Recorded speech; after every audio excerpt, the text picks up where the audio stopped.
ആകാശവാണി. നമസ്കാരം. പ്രത്യേക വാർത്താ ബുള്ളറ്റിൻ വായിക്കുന്നത് ഉദയൻ കിളിയന്നൂർ. സ്ത്രീ പങ്കാളിത്തമില്ലെങ്കിൽ രാജ്യത്തിന് ലക്ഷ്യമിട്ട വളർച്ച കൈവരിക്കാനാകില്ലെന്ന് ഉപരാഷ്ട്രപതി ജഗ്ദീപ് ധൻഖർ. ഡൽഹിയിലെ ഭാരതി കോളേജ് ഓഫ് യൂണിവേഴ്സിറ്റിയിൽ വികസിത ഭാരതത്തിൽ സ്ത്രീകളുടെ പങ്ക് എന്ന വിഷയത്തിൽ നടന്ന സംവാദത്തിൽ സംസാരിക്കുകയായിരുന്നു അദ്ദേഹം. വികസിത രാഷ്ട്ര നിർമ്മാണത്തിൽ സ്ത്രീകളാണ് ഏറ്റവും പ്രധാനപ്പെട്ട പങ്ക് വഹിക്കുന്നതെന്നും ശ്രീ ധൻഖർ പറഞ്ഞു. സുപ്രീം കോടതിയുടെ 75ാം വാർഷികത്തിന്റെ സ്മരണാർത്ഥം തയ്യാറാക്കിയ സ്റ്റാമ്പും നാണയവും പ്രധാനമന്ത്രി നരേന്ദ്രമോദി നാളെ ന്യൂഡൽഹിയിൽ പുറത്തിറക്കും. ജില്ലാ ജുഡീഷ്യറിയുടെ ദേശീയ സമ്മേളനവും അദ്ദേഹം ഉദ്ഘാടനം ചെയ്യും. സുപ്രീം കോടതി സംഘടിപ്പിക്കുന്ന 2 ദിവസത്തെ സമ്മേളനത്തിൽ അടിസ്ഥാന സൗകര്യങ്ങൾ, ജുഡീഷ്യൽ സുരക്ഷ, കേസുകൾ കൈകാര്യം ചെയ്യൽ, പരിശീലനം എന്നിവ ഉൾപ്പെടെ ചർച്ചയാകും. ചീഫ് ജസ്റ്റിസ്, കേന്ദ്ര നിയമനീതി മന്ത്രി, അറ്റോർണി ജനറൽ തുടങ്ങിയവരും പരിപാടിയിൽ പങ്കെടുക്കും. 3 വന്ദേ ഭാരത് ട്രെയിനുകൾ കൂടി പ്രധാനമന്ത്രി നാളെ വീഡിയോ കോൺഫറൻസിലൂടെ ഫ്ളാഗ് ഓഫ് ചെയ്യും. മീററ്റ്, ലക്നൌ, മധുര, ബംഗളൂരു, ചെന്നൈ, നാഗർകോവിൽ എന്നീ 3 പാതകളിലാണ് പുതിയ വന്ദേ ഭാരത് ട്രെയിനുകൾ സർവീസ് ആരംഭിക്കുന്നത്. ഉത്തർപ്രദേശ്, തമിഴ്നാട്, കർണാടക എന്നീ സംസ്ഥാനങ്ങൾ തമ്മിൽ അതിവേഗത്തിലുള്ള മികച്ച യാത്രാ സൗകര്യം ഇതിലൂടെ സാധ്യമാകും.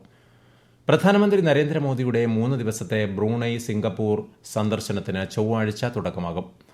ഒരു ഇന്ത്യൻ പ്രധാനമന്ത്രി ബ്രൂണൈയിൽ നടത്തുന്ന ആദ്യ ഉഭയകക്ഷി സന്ദർശനമാണിത്. ഇന്ത്യയും ബ്രൂണൈയും തമ്മിൽ നയതന്ത്ര ബന്ധം സ്ഥാപിച്ചതിന്റെ 40ാം വാർഷികത്തോടനുബന്ധിച്ചാണ് സന്ദർശനം. തുടർന്ന് ബുധനാഴ്ച പ്രധാനമന്ത്രി സിംഗപ്പൂരിലെത്തും. വയനാട്ടിൽ ഉരുൾപൊട്ടലിനെ തുടർന്ന് ക്യാമ്പിൽ കഴിയുന്നവരെ എത്രയും വേഗം വീടുകളിലേക്ക് മാറ്റി താമസിപ്പിക്കണമെന്ന് ഹൈക്കോടതി നിർദ്ദേശം. ക്യാമ്പിൽ നിന്ന് മാറാൻ വിസമ്മതിക്കുന്നവരുടെ കാരണങ്ങൾ പരിശോധിക്കണമെന്നും ഹൈക്കോടതി ഡിവിഷൻ ബെഞ്ച് ആവശ്യപ്പെട്ടു. വയനാട് ഉരുൾപൊട്ടലിൽ സ്വമേധയാ എടുത്ത കേസ് പരിഗണിക്കുകയായിരുന്നു ഹൈക്കോടതി. കൂടുതൽ പരാതി പരിഹാര സെല്ലുകൾ ആരംഭിക്കണമെന്നും കോടതി ആവശ്യപ്പെട്ടു. മലയാള സിനിമാ രംഗത്തെ സ്ത്രീകൾ നേരിടുന്ന പ്രശ്നങ്ങൾ സംബന്ധിച്ച ഹേമ കമ്മിറ്റി റിപ്പോർട്ടിന്റെ പൂർണ്ണ വിവരങ്ങളടങ്ങിയ പതിപ്പ് ആവശ്യപ്പെട്ട ദേശീയ വനിതാ കമ്മീഷൻ. റിപ്പോർട്ടിന്റെ പതിപ്പ് ഒരാഴ്ചയ്ക്കകം ലഭ്യമാക്കണമെന്നാണ് കേരള ചീഫ് സെക്രട്ടറിയോട് ആവശ്യപ്പെട്ടിട്ടുള്ളത്. റിപ്പോർട്ട് പുറത്തു വന്നതിന്റെ പശ്ചാത്തലത്തിൽ വലിയ ആരോപണങ്ങളും പ്രതിഷേധങ്ങളും കേരളത്തിൽ തുടരുകയാണ്. റഷ്യയിൽ തൊഴിൽ തട്ടിപ്പിന് ഇരയായ മലയാളികളെ തിരികെ എത്തിക്കണമെന്നാവശ്യപ്പെട്ട് മുഖ്യമന്ത്രി പിണറായി വിജയൻ വിദേശകാര്യമന്ത്രി എസ് ജയശങ്കറിന് കത്തയച്ചു. റഷ്യ യുക്രൈൻ അതിർത്തിയിൽ ഡ്രോൺ ആക്രമണത്തിൽ കൊല്ലപ്പെട്ട തൃശൂർ സ്വദേശി സന്ദീപ് ചന്ദ്രന്റെ ഭൗതിക ശരീരം നാട്ടിലെത്തിക്കണമെന്നും മുഖ്യമന്ത്രി ആവശ്യപ്പെട്ടു. ലുഹാൻസ്കിലെ സൈനിക ക്യാമ്പിൽ കുടുങ്ങിക്കിടക്കുന്ന മലയാളികളെ രക്ഷിക്കുന്നതിനും അടിയന്തര ഇടപെടലുകൾ വേണമെന്ന് കത്തിൽ വ്യക്തമാക്കിയിട്ടുണ്ട്. വയോജനങ്ങളുടെ ശാരീരിക മാനസിക ആരോഗ്യം ലക്ഷ്യമിട്ട് സംസ്ഥാന ആയുഷ് വകുപ്പിന്റെ നേതൃത്വത്തിൽ 2400 സ്പെഷ്യൽ വയോജന മെഡിക്കൽ ക്യാമ്പുകൾ സംഘടിപ്പിക്കുമെന്ന് ആരോഗ്യമന്ത്രി വീണ ജോർജ്. ആയുർവേദം, ഹോമിയോപ്പതി, യോഗ, നാച്ചുറോപ്പതി, സിദ്ധ, യുനാനി തുടങ്ങിയ എല്ലാ വിഭാഗങ്ങളെയും ഉൾപ്പെടുത്തിയാണ് മെഡിക്കൽ ക്യാമ്പുകൾ സംഘടിപ്പിക്കുന്നത്. അടുത്ത മാസം സംഘടിപ്പിക്കുന്ന ക്യാമ്പുകളുടെ സേവനം പരമാവധി പ്രയോജനപ്പെടുത്തണമെന്ന് മന്ത്രി അഭ്യർത്ഥിച്ചു. കൊച്ചി ബംഗളൂരു വ്യവസായ ഇടനാഴി പാലക്കാട് ക്ലസ്റ്റർ പ്രവർത്തനങ്ങൾക്ക് ടാസ്ക് ഫോഴ്സ് രൂപീകരിച്ചതായി മന്ത്രി പി രാജീവ്. പദ്ധതിക്കായി ആഗോള ടെൻഡർ ക്ഷണിക്കും. പ്രോജക്ട് മാനേജ്മെന്റ് കൺസൾട്ടന്റിനെയും നിശ്ചയിക്കും. ഇതിനായുള്ള സമയക്രമം നിശ്ചയിച്ചതായി മന്ത്രി വാർത്താ സമ്മേളനത്തിൽ പറഞ്ഞു. 3806 കോടി രൂപ ചെലവ് കണക്കാക്കുന്ന പദ്ധതിയുടെ 50% ചെലവും സംസ്ഥാനമാണ് വഹിക്കുന്നത്. കൊച്ചി ബംഗളൂരു വ്യവസായ ഇടനാഴിയുടെ ഏറ്റവും പ്രധാന ഭാഗമാണ് കഴിഞ്ഞ ദിവസം കേന്ദ്രം അംഗീകരിച്ച പാലക്കാട് വ്യവസായ സ്മാർട്ട് സിറ്റി.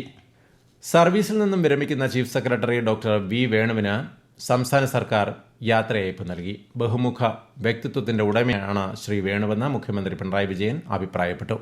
വയനാട് ഉരുൾപൊട്ടൽ സമയത്ത് ചീഫ് സെക്രട്ടറി നടത്തിയ ഏകോപനത്തെ അദ്ദേഹം അഭിനന്ദിച്ചു. ഭാര്യ ഭർത്താക്കന്മാരായ ഉദ്യോഗസ്ഥർ ചീഫ് സെക്രട്ടറി ചുമതല കൈമാറപ്പെടുന്നത് കേരള ചരിത്രത്തിൽ ആദ്യമായാണെന്നും മുഖ്യമന്ത്രി പറഞ്ഞു. നിയുക്ത ചീഫ് സെക്രട്ടറിയും ശ്രീ വേണുവിന്റെ ഭാര്യയുമായ ശാരദാ മുരളീധരൻ, മന്ത്രിമാർ തുടങ്ങിയവർ പങ്കെടുത്തു.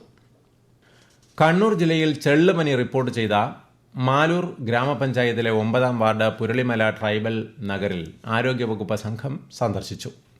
പരിസര പ്രദേശങ്ങളിൽ നിന്നും സംഘം സാമ്പിളുകൾ ശേഖരിച്ചു. ചെള്ളുപനി പടരുന്ന സാഹചര്യം പ്രതിരോധിക്കുന്നതിനായി തൊഴിലുറപ്പ് തൊഴിലാളികൾ, കർഷകർ, റബ്ബർ ടാപ്പിംഗ് തൊഴിലാളികൾ തുടങ്ങിയവർക്ക് ബോധവൽക്കരണവും രോഗപ്രതിരോധ ഗുളികയായ ഡോക്സിസൈക്ലിൻ വിതരണവും നടത്തി.